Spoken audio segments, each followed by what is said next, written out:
Welcome, nature detectives. I'm Conrad Baker. I'm an outdoor educator with the New York State Office of Parks, Recreation, and Historic Preservation at Letchworth State Park, and today I have a nature mystery for you.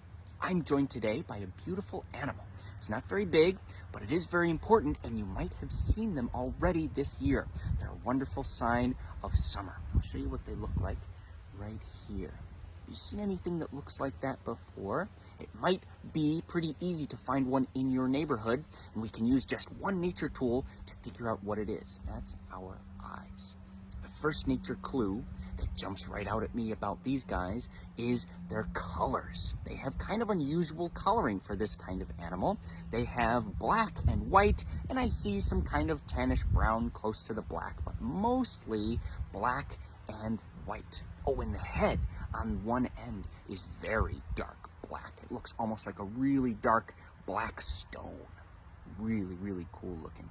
The second nature clue that I notice right away is its pattern. Not only is it black and white, but it alternates, goes back and forth between black, white, black, white, black, white, black, white, black, white, all the way from the part of the body right behind the head, almost to the part of the body right at the very end.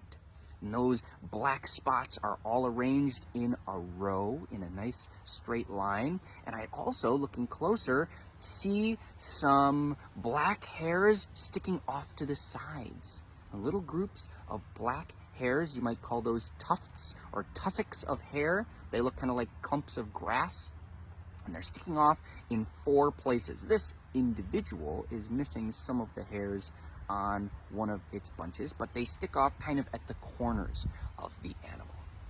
And the fourth nature clue that leaps right out at me about these guys is how fuzzy and hairy they are. Besides their heads, there's pretty much no part of them that isn't completely covered by long, bristly hairs. Let's put all our nature clues together. We have an animal that's covered in long bristly hairs. Those long bristly hairs are black and white, and the dots on the back are organized into a nice straight line or row. And they are black and white. All of the hairs are either black or white. This must be a hickory tussock moth caterpillar. When this little caterpillar grows up and eats hickory leaves, or actually leaves from many different kinds of plants, it will grow up to be an adult moth. And the moth looks like this. This moth will fly around, especially in June and July, make more caterpillars. When it does, and they come out looking like this, but much smaller, they will be eating lots of vegetation, lots of leaves and plant material in the forest, controlling the growth of some plants. A lot of the plants that they eat are very large trees and aren't really harmed by these caterpillars being around. And the reason I'm holding it on a leaf like this is to show you a really safe way to handle these guys. The reason that we didn't use our fingers as nature tools to feel these nice fuzzy cuddly guys is because some people are allergic to these caterpillars. They can give you a little bit of a rash. There's a myth, a story that has maybe a grain of truth to it, but it's mostly untrue, that these caterpillars can really burn your skin very badly. The myth is that they are venomous. They don't have any venom or poison in their bodies that they can inject into you. The hairs are long and bristly, and they're kind of spiky and can stick in your skin a little bit. It's kind of like if you've ever had a rash from fiberglass before.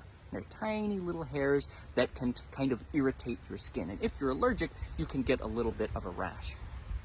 If you want to put your nature detective skills to the test, you can look for hickory tussock moths in your neighborhood. Just be sure to use either a scientific jar of science or a nice friendly leaf like this.